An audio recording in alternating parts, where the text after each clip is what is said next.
So we're going to look at Matthew chapter 5, 1 through 12. And seeing the multitudes, he went up on a mountain. And when he was seated, his disciples came to him. And he opened his mouth and taught them, saying, Blessed are the poor in spirit, for theirs is the kingdom of heaven. Blessed are those who mourn, for they shall be comforted. Blessed are the meek, for they shall inherit the earth. Blessed are those who hunger and thirst for righteousness, for they shall be filled. Blessed are the merciful, for they shall obtain mercy. Blessed are the pure in heart, for they shall see God. Blessed are the peacemakers, for they shall be called the sons of God. Blessed are those who are persecuted for righteousness' sake, for theirs is the kingdom of heaven. Blessed are you when they revile and persecute you, and say all kinds of evil things against you falsely, for my sake. Rejoice and be exceedingly glad, for great is your reward in heaven. For so they persecuted the prophets who were before you. Okay. Greatest sermon ever, the Beatitudes. Whew. The Beatitudes are somewhat a misleading term. We see that word and think, well, this section of this sermon is all about having the right attitude. So we work hard to be humble, we work hard to be meek, merciful, pure in heart, and all the rest. And of course, we should be doing all those things. But that's not what Jesus really is getting at here. The Beatitude has nothing to do with the attitude or even our habits of life. It comes from the Latin word Beatitudes, can't really pronounce it. It's the first word of each statement. It means blessed, happy, or fortunate. So when we read an ancient text like this, we need to be aware of two things. The history context, in the natural moment this sermon took place, the story occurs, and the literary context, the way in which the writer tells the story, the sermon or the story. Both tell us something about how we should apply our understanding of what we are reading. The history context of the SOM, or Sermon on the Mount, is Jesus is a Jewish rabbi. He is speaking to a Jewish audience, and he's also speaking to Jewish ways. Note in verse 1 that he says he sat down. Well, that's how the rabbis taught. So note too that Matthew seems to be making a distinction between the crowds of people and the disciples. So the disciples are with him, and the crowds are surrounded by him. So Jesus deals with three main groups in the Gospels: the crowds, the disciples, and of course the religious leaders. The leaders are always using being his opponent. The disciples are those who are committed to follow him, and the crowds are curious. They may or may not become disciples, but all my life I picture to be thousands of people at a mountain, and him standing up there preaching this. I never thought that he would be sitting down. It was just his disciples in a quiet place, surrounded by the crowds, and preaching to the disciples. Now, I might be wrong about that. I just, one of them things I thought of. Matthew seems to be saying that Jesus saw the crowds, and as he went to a quieter place, those people who were committed to him followed him. They joined him there to be taught.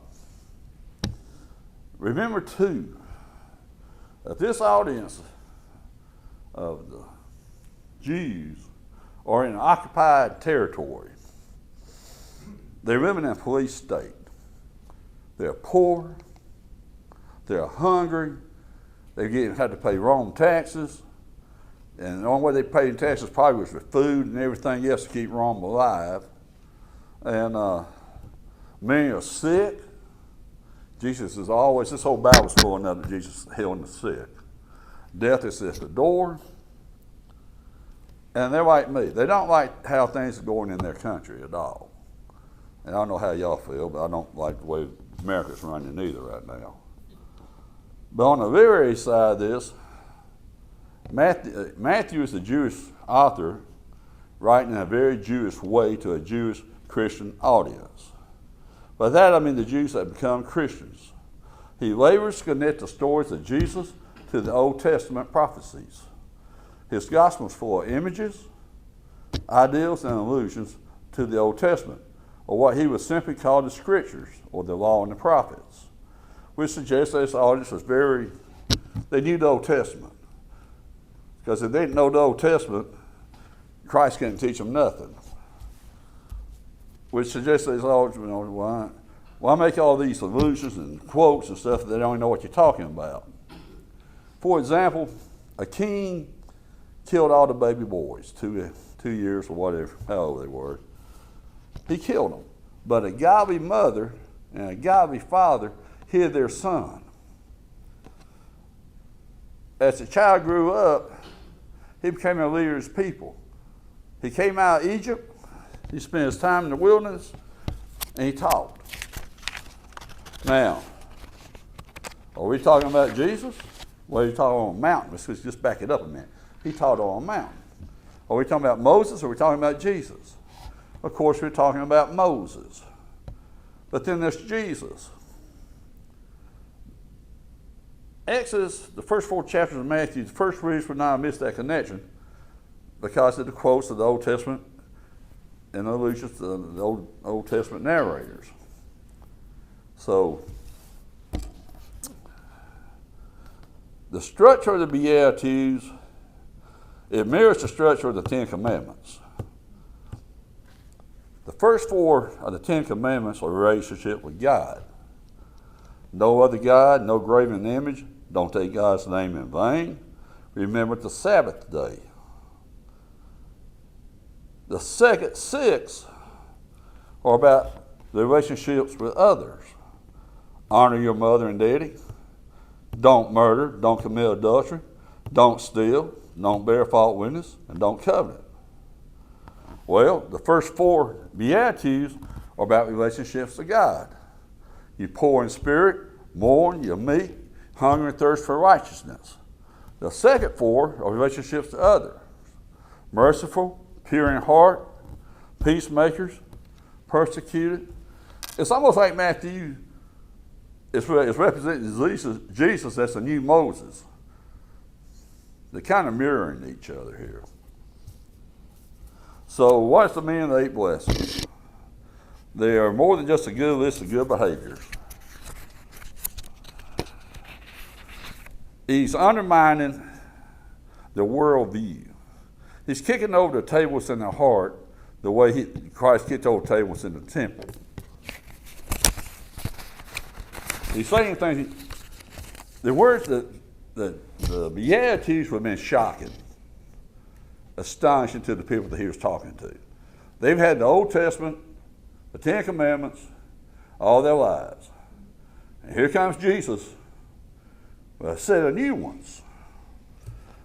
And it's like unlike anything they've ever heard. So, to see that, if you put yourself in the scene, imagine being there. Jesus' words were, have you lived where they did, when they did, and how they did? And don't focus on the attitudes or behaviors, the poor in spirit, the meek, the merciful. Let's start with the rewards. In their mindset, who qualified for the inheritance of the kingdom of God? In the Jewish mindset back then, who what do they think? Israel. The Jews did. They are the descendants of Abraham. But that's not what Jesus said. He said the poor in spirit will get the kingdom of God. And the word he uses for poor here is beggar. People who know they bring nothing to the table. And this was a shocking thing for these people to hear. Comfort, the absence of sorrow and pain, come to those who have an easy life of abundance and plenty. No, he says that comes to people who know what loss is, people who are mourned, who will inherit the earth, the land, the powerful. No, the meek. It's everything. It's right opposite of what they are thinking. People who don't advance themselves over others for personal gain. Let's see. What kind of people enjoy a full, satisfying life? The rich, No, the people who thirst and hunger after God. Do they attain mercy? How do you attain mercy? They would say through rigorous observance of the law. People who show mercy obtain mercy. Who gets to see God? They would say the Pharisees, the ritual. But that's not what God said.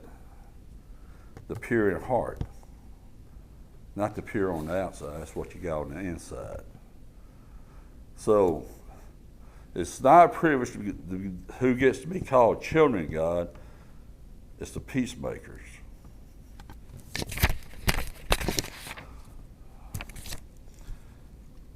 Well, not too bad. Pathetic. The takeaway of this, if you put blessedness where a spot on a map in America, most of us will be on the wrong road to get there. Because we define being blessed the same way they did, which is, how does the culture define it? Well, the conditions of blessedness to them were different from what would be for us. See, they weren't dead Roman soldiers. They were tired of Romans being there. They were tired of being hungry. They were tired of being poor. They wanted lower taxes. And most of all, they wanted a Messiah to swing a sword. But they didn't get none of that, did they? What do we want? I'm going to tell you what everybody in this room wants. First thing you want is good health. That's the number one thing on everybody's list. Without health, we don't have nothing. We want convenient lives. We love nice things. We love a great vacation. And we want a government, mainly that reflects our values. We want interesting experiences. The list could go on for days on this. We could just rock and roll with this. So how do we go about getting all this? Well, I can tell you how we do it. We put our heads down, our nose to the grindstone, we dig our heels in, and we go for our definition of what it means to be blessed. But here's the kicker.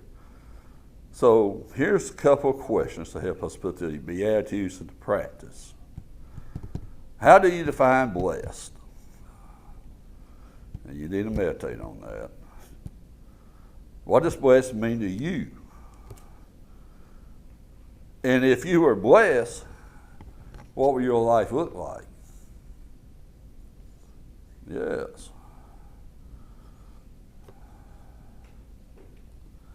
And here's the sin that I have. If your definition is blessed, is it Christian or is it cultural? Yes, we just want the good stuff.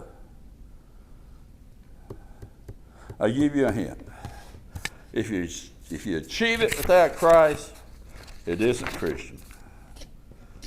May God bless each and every one of you.